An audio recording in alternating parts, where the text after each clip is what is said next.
another month of Wenches. This month we read the cutest, most fairest of them all. With my really bad accent. Carla does a better accent. Well Met by Jen Deluca. And might I say, it was much needed. It was a fair read indeed. I'm not gonna even try to talk in an accent the whole time. Milady, it's alright. I shall take the burden for us. I could be like the time traveler that gets stuck in like a... I think you could be a Spaniard from Spain. Well, This is a very good book. Please, no offense to any Spaniards. Sorry, guys. Just kidding. Just kidding. Oh, but yes, but if you didn't know, this book takes place during a Renaissance fair. And fun fact that I've learned is that she was inspired by the Renaissance fair here in Florida, the Lady of the Lakes one, which I've always wanted to go to, but I've never made it out to because it's like an hour away from where we are. Yeah, well, next year. One day next year, you know. But yeah, so in Well Met, we have Emily, who after you know, a couple bad things that happened to her, really bad breakup, you know, no job, no anything, her sister gets into a car accident and she has to go live with her for a while to go help her out. Her sister's a single mom, owning it, has a niece, you know, she has a niece or whatnot, so she's going to help out. But it's a small town, and that small town every summer puts a Renaissance fair together. And the whole town is involved, everyone knows each other. It's one of those, like, you know, those kind of Hallmark movies you see. Everybody knows each other. Yeah. They're like family. Yeah. In a way, yeah. You know? Yeah. That's exactly how it is. And so, what ends up happening is that Caitlin, the niece, wants to volunteer at the Renaissance fair, but she needs an adult to sign up with her since she's below 16. Yeah, something like that. And so somehow Emily gets roped into the Renaissance Festival, and she's like, oh, well, might as well, whatever, I'm not doing anything. Yeah, she's like, this is good bonding for me and my niece, and why not? Yeah. I'll volunteer along with her, sure. Yeah, exactly. So then what happens is, though, at the first meeting, she meets the guy who's in charge of it, Simon. Yeah. And he kind of is, you know, people were saying, like, that he was an a-hole, but I was like, he was just, you know, he's just kind of uptight. You know, and sometimes when you're a boss of such a big production, you're just kind of like, what? Sign up here, there, line up there, grab your stuff, you know, like... Yeah, like, get a move on, let's do this or whatever. So while everyone's excited for the fair, he's kind of just like, you know, running the show. Yeah. But... It kind of, she was like, what the heck, this guy, he thinks that, you know, he corrected me, he thinks I don't know about Shakespeare, but I know about Shakespeare, you know, I almost have a degree in English, you know what I mean? She's like, I know what I'm talking about. Yeah, she does know what she's talking about. How dare he? Yeah, exactly.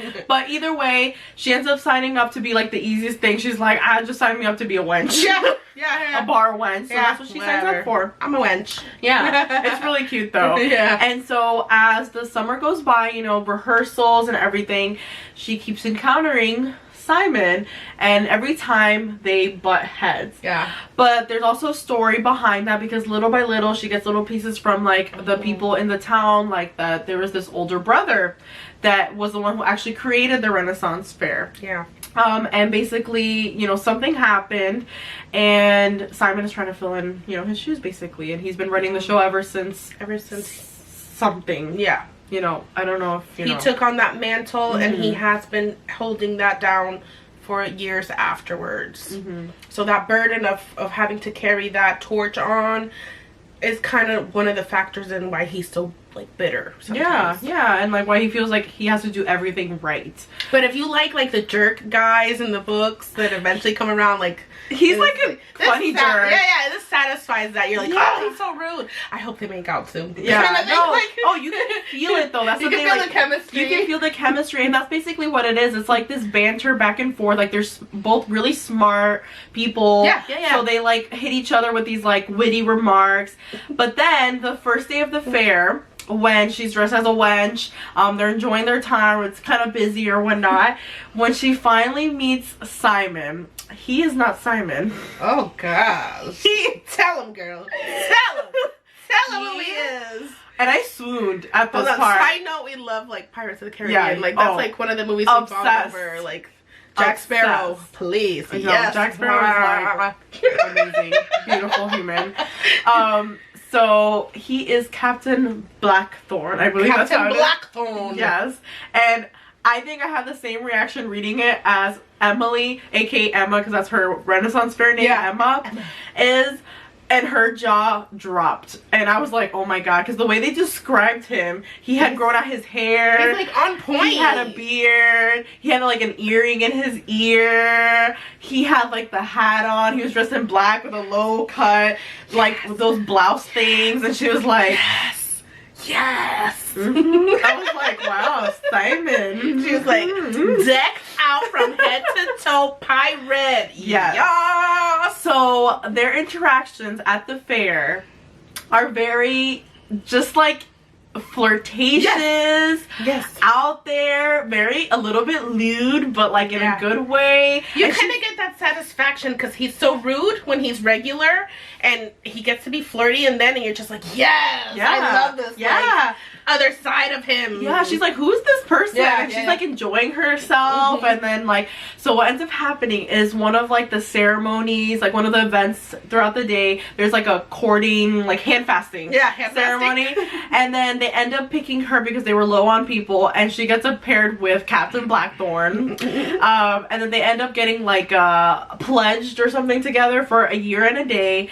And they kiss. And then sparks fly. But then what she struggles with throughout the book is that she's like, is this Captain Blackthorn who I'm talking to, or is it Simon? You know, is Simon really liking me and he's really flirting with me, or is this just the character he steps into? Is this just a summer thing where he's, you know, a different person? So this is what she kind of struggles with, because she starts realizing that she has feelings for both Captain Blackthorn and Simon. Both. That's good you said that, yeah. You know, she's like, wait, but are they one person, and are they two people? Is this just for now? Is this? She has a lot of insecurities throughout the book as well, that she has to deal with, you know, rightly so. The consequences that one relationship have caused, you know, we're all like that. We carry that.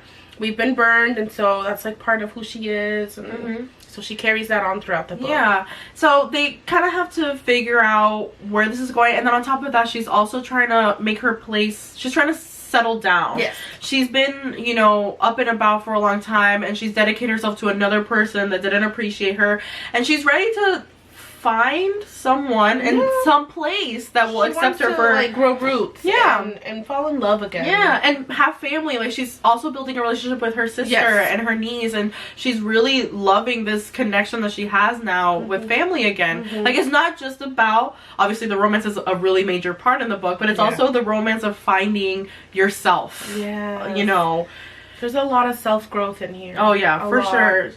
And it's just a really funny read. Like, I really enjoyed it. Like, it was, I read this in pretty much 2 or 3 days, because I had to find out what happened. It was just like, it's like wholesome, but still like grown up too. It's not like some sexy parts. It's like, it gives you everything you need in a romance, and when you finish this, you feel so good. I felt satisfied. Yeah, like extremely satisfied. Yes. Sexy factor. Well, you know, as wholesome as this book is, girl, she took it there with those scenes. I was very pleasantly surprised. Like, my cheeks were, I was blushing. I was like, wow. I mean, because, like, okay, this book is lighthearted and sweet and tender, that you wouldn't think she'd take it to the levels that she took it, but it was just right. It was the perfect sprinkle on there.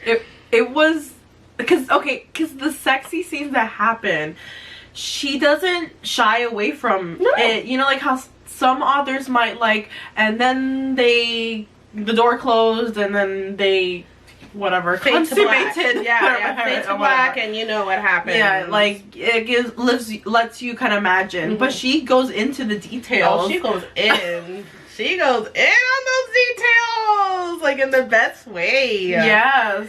So, like, even though it's not filled with the scenes were like a 4, because they were very sexy. Yes. They're very intimate and touchy-feely. And when they would interact as the captain and as the wench, like, their like banter back and forth was very sexy. Like the patrons would be chuckling at them, and like she would be blushing, and she would be like you know, getting all hot and heavy because you know, I mean, even I was like, oh my god, I can't believe he said, like, I think at one point he's like, I would take you back to my ship, and I was like, what? I'll show you a good time, and you're like, oh, okay. Dang, Captain Blackburn. I see you. Yeah, so I would definitely give it, like, I think you were mentioning, because it was mostly funny throughout the whole book, so like a 3.5 or a 4. Yeah. Just expect some really intense, sexy scenes. And then, like, the rest of it's pretty, you know, mild, hot, sort of, you know? I agree. Yeah. So then, masculinity factor. Okay, so the guys in here weren't horrible. No, not at all. Which was also refreshing. Yeah, like, it was just, I feel like they were just regular dudes, you know, just... Sometimes that's what you need. Like, you don't want to battle to like someone. You don't want to battle to get rid of that guy who's horrible trying to ruin your career. Yeah. Sometimes you just want where everybody's friends and everybody gets along. Yeah. And they have their faults, sure, but they all mean well. You know? Yeah, no, for sure. It kind of reminded me a little bit of Gilmore Girls. Yeah. Like that whole, like the small town. Yeah. Everyone kind of knows each other. Yeah. Everyone's just kind of like baseline, like funny and chill. I just, you know, Simon, he's, you know, he has his like little bitter, rude moments or whatever, but they weren't a turn off. No, it was just kind of it added to tension. It added to the humor of the book, like because there was times when he would say something and then Emily would say something back, and it was funny. You know, they were back and forth, and you know, you could probably say the same thing about her because they were kind of rude to each other. Honestly, it was like they were their equals. Yes, you know, like she knew what she was talking about, and so did he. So that banter was like, ooh, ooh, ooh. Like, you read Shakespeare? And she's so like, did I. Yeah, I know this, whatever, you know, was the night before Christmas. Thou shalt or thou shalt not pass. What's the night before Christmas? And all through the house, not a creature was stirring. Not even a mouse. He's really like, okay. No, you don't know nothing, girl. Oh, well, I forgot to mention, there was another guy in the book. It has nothing to do with, like, them. Yeah. But, like, actually, he was really involved in the He's a supporting character. Yeah, he's a supporting character. Most definitely. Mitch. In the kilt. He's a hunka. They described him as, like, Captain America and Superman, so I was like, I'm all about that. And then in a kilt. It's so funny because the book starts off with her noticing Mitch first. Yeah, well, of course. It gives us that misdirection. I thought that he would be the love interest because I was like, oh shit. Like, oh girl, yes. Claim that. And then all of a sudden they introduced Simon. I was like, oh, I like when you did that. I'm like, nope. I was like, I think it's going to be this guy. And then Mitch ended up being like such a cute, like, lovable guy throughout. Little advocate for both of them. Yeah. He would help her out and he would help him out. But, you know, the objectifying Mitch did not stop throughout the whole book. No. Even her sister at one point was like, dang, this is what you got to see all summer? Yeah, her sister's like, damn, I should have been coming to these I should have been volunteering this whole time. Which I love. So, I think for masculinity factor, I have to give them a 3. Like, 3. They're right in the middle. They're solid. They're fine. It was just, it added to the humor, added to the plot. With that being said, movie rating. I would say this is a good PG-13. If you keep the sex scenes, it's a R because she went in on the details. Yeah, no, for sure. Like, sweat dribbling down and... Like, this would be made into a Netflix movie. Yeah. Not like a Hallmark, not not TV Hallmark thing or whatever. This is a fool you. Oh, this is a Hallmark, and then all of a sudden you read that and you're like, oh, this can't be Hallmark. No. Not at all. Lifetime, maybe. Yeah, maybe Lifetime. Lifetime takes it there. No, I can see it being like a Netflix movie with keeping the sexy scenes and, you know, keeping all the like lewd comments and, you know, the back and forth and the making out in clandestine corners and stuff like that. Takeaways, lessons. I'm like swooning thinking about this book. This book is filled with so many cute quotes. So here is what I liked. So because our girl Emily is always constantly fighting with her own emotions, sometimes you have that one friend that's the voice of reason. So April's telling her this. She says, love is always a risk, isn't it? But here's a question for you. How does he make you feel? like that. Sometimes that's what you have to ask yourself, because you can say, oh, but he's to this, he's to that. But just ask yourself that simple question. How does he make you feel? And that tells you that it's all worth it to stick around for all of this. Yeah. You know? No, I love that so much. That made me feel fuzzy inside. I mean, there were so many really funny quotes in this book too. There really were. Yeah, but what I really liked, and they did it twice in the book, is for the hand fasting ceremony was the vows that they do.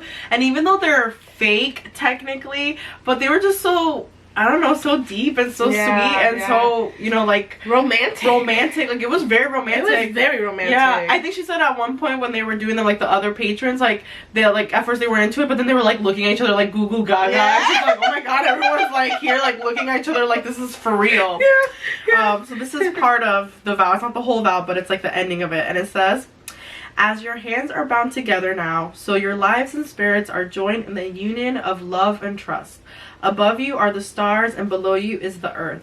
Like the stars, your love should be a constant source of light, and like the earth, a firm foundation from which to grow.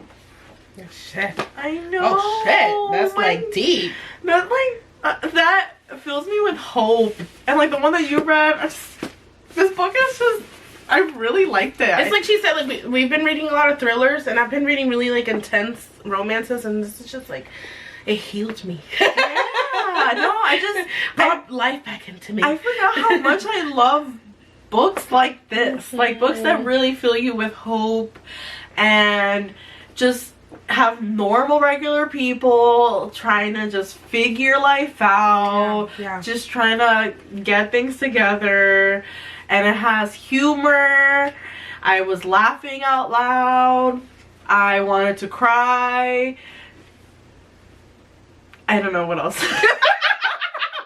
All the sexy things. I don't know. This was just like, oh, this was wonderful. Yeah. I really, really enjoyed this so much. We highly recommend it. It's an easy read. You don't have to worry about working through such difficult things. No. It's going to make you feel good. Yeah. When you're done with it. I liked it. So yeah, so definitely read it. Let us know what you think if you've already read it, because I want to discuss this with everybody, because I'm absolutely head over heels for this book. It's so nice. So thank you for joining us again for another month of Lit Chicks. We'll see you next month. Bye! Huzzah!